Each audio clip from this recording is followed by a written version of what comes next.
Would you like to come out today? Oh, yes, please, said Edward. So they lit his fire, made lots of steam, and Edward puffed away.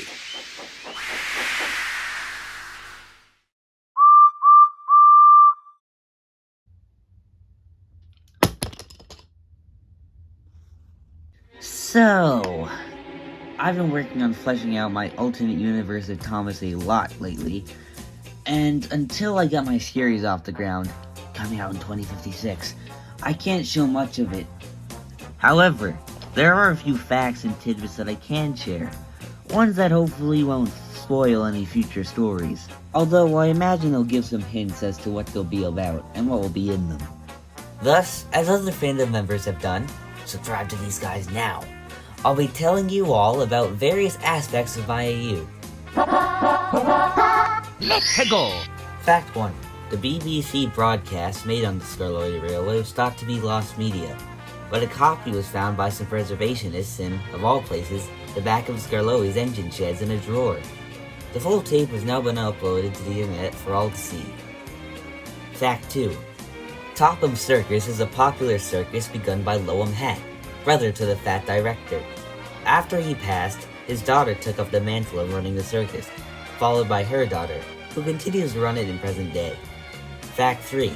There was a radio in Knapford Sheds used by engines and staff to listen to music and audio stories. Its life ended after a heated debate over what to play ended up with it getting squashed by Emily. It was replaced by a TV, which was eventually joined by a VCR and Bluetooth speaker. The engines and staff enjoy having movie nights on occasion, typically every other week. Fact 4. When the Earl returned from his round-the-world trip, he helped Sir Topham Hatt restore Ulfsted Castle and gold mines, after Topham and Toby discovered them. Following their completion, the Earl would extend Bertram's mine railway to the castle, opening as the Ulfsted Heritage Railway. Construction of this railway was carried out by an engine the Earl found on his travels, named Millie. Several engines would later join Millie and Bertram, but that's another story. Fact 5. Belle, give me a sec. There we go.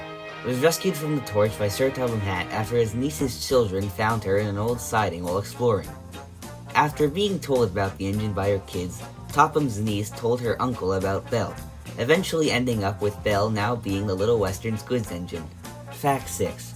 The Northwestern's annual Christmas party happens every year on the 23rd. Crews and engines are off on the 25th and 6th. Crews and engines are also off on October 30th for Halloween and on Easter Sunday. Fact 7. During the summer, the Skarloey will run special picnic trains to an area just outside Glenlock. These trains drop off passengers just before noon and pick them up again an hour and a half later. Duke typically pulls these trains. Fact 8. Percy has, to date, the longest accident record out of all of the engines on Sodor. James is second. The engines who've had the least amounts of incidents are Toby and Arthur. Fact 9. Boulder Quarry was opened after desirable stone was found in the hills near the old track bed of the railroad, due to Mr. Percival noticing it on a hike with his family.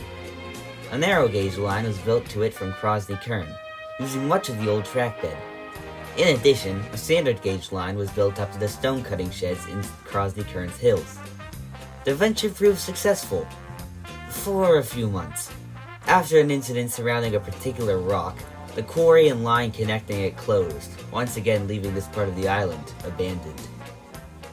Fact 10. Toby runs a special service on Thomas's branch simply called the Farmhand. It runs from Lower Knapford Harbor to Ulfsted, stopping at stations and farms along the way to pick up goods and people. It runs in the mornings and evenings, allowing farmers to easily get products to various markets along the line, and giving customers easier access to those markets. So yeah, that's some facts from my AU. Maybe if you guys like this video, I'll turn it into a series. Comment below if you think I should. Until next time, this is EdwardsDayOut, signing off.